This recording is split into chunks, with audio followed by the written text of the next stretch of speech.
Hello, and welcome to the Venue Coach Blueprint for Owners. I'm Kyle Labar. This podcast is all about helping you fill your wedding venue with more bookings, earn more from each one, and keep your customers happy for a long time. We'll also talk about some tough times and big lessons that I've learned along the way. Let's dive in together and make your venue the best spot for weddings. Hey everyone, welcome to another episode of the Venue Coach.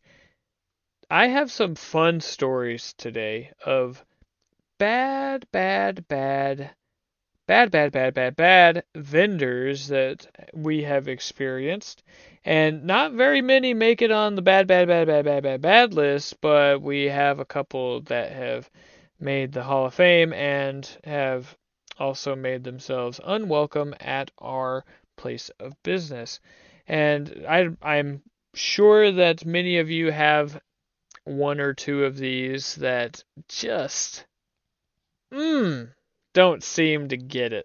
So I wanted to share our experiences, and I won't, for sake of privacy and things like that, I won't go into all the details or anything like that, but I'll share the stories around what happened and what we noticed, and ultimately the decision that we made to put them on our blacklist. And so I'll share two stories about this. And the first was one vendor who was often late. It was not uncommon for guests to comment and say, "Oh, where is this vendor? What time were they supposed to be here?" And then when confronted, when said vendor would show up, that person would say, "Oh, it doesn't take me very long to set up. I don't know what the big deal is." And in one moment I said, "Well, the big deal is that you said you were going to show up at 4 o'clock, and now it's 5 o'clock, and now you're here. That's the big deal. If you know it only takes you 20 minutes to set up, then tell your client that, and then tell them what time you're actually going to show up. If it's 5 o'clock, it's 5 o'clock. That's not a big deal, but you're setting expectations, and then you're not meeting them." And so that happened a few times, and we just kept seeing that his demeanor and the the interactions weren't great with the guests, and ultimately we take responsibility for the vendors and how they're treating our couples. We see them as our couples, and we want to be protective of them. And so, because again, I say this often, but it's their big day. It's their one day.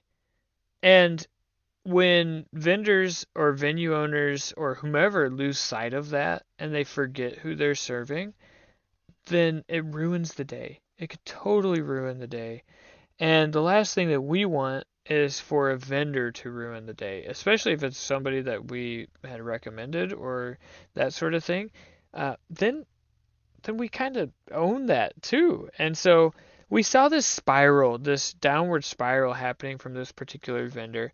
And the whole thing came to a head at a particular event when the vendor was making some very inappropriate comments to the guests, and had also promised services.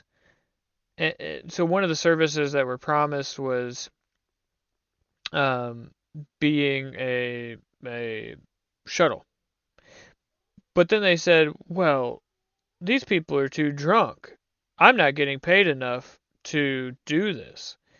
And the irony is that was the whole point. Like, that's the business model is, yeah, you're giving them a ride back to wherever they're going so that they can drink and don't have to drive. And as the business owner, this person set the price. So if you don't think the price was good, why did you pick that price? So they left them, so making inappropriate comments to guests, left them high and dry.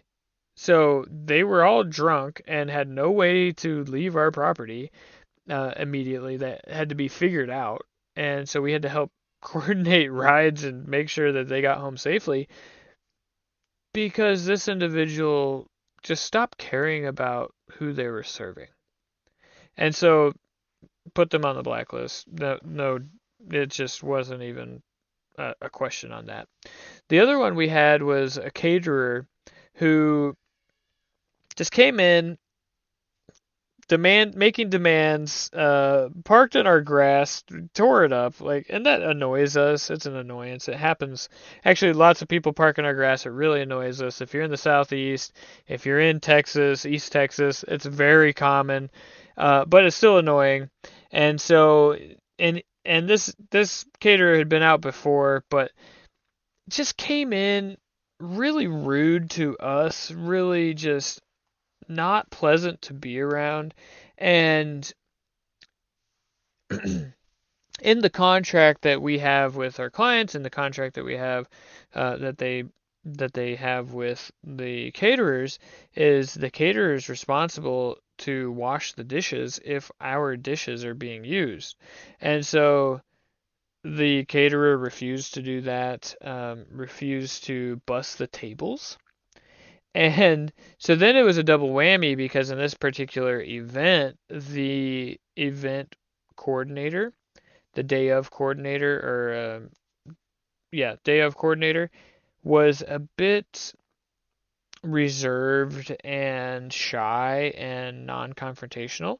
And so you might think, well, the coordinator should have told the caterer to honor the agreement and do what they were supposed to do.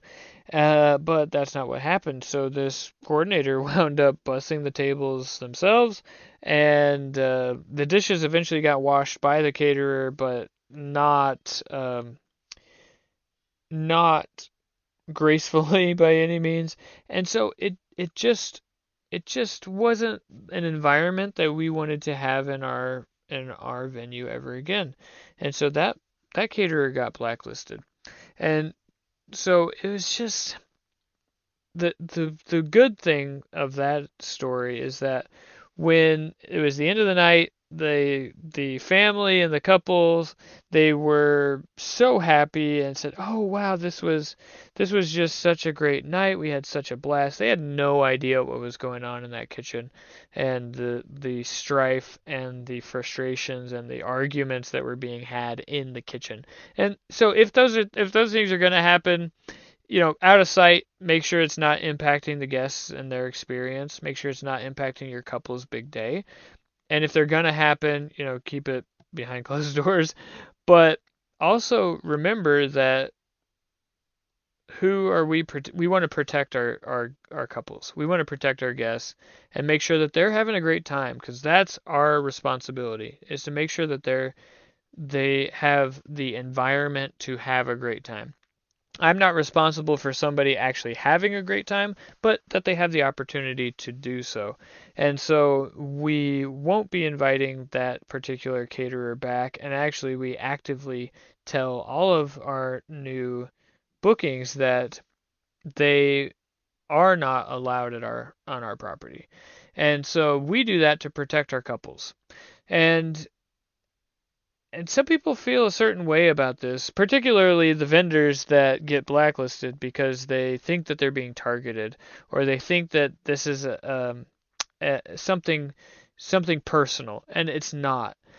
Really, what I would want to say to them is, you've forgotten who you're serving. You've forgotten why you're in business, and because of that, we can't work with you. Not just that, we won't work with you. And so when you lose sight of why you're in business, it can have serious ramifications.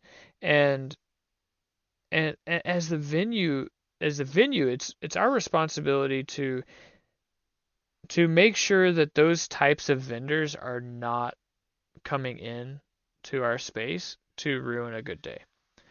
And because we catch a lot of flack, right? We catch a lot of flack for food that tastes like crap, DJs that suck, bartenders that take too long, which in some places you don't have a bar, but you still catch the heat for it. So isn't it in our best interest to make sure that the people that are coming in are going to give good service, because ultimately the venue takes the heat.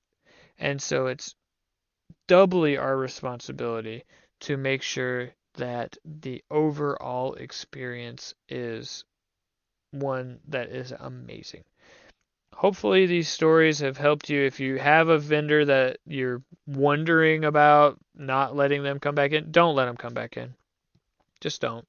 It's not worth the going back and forth. You will find better vendors, and you won't lose any sleep over the amount of stress that is reduced from not having them come into your venue.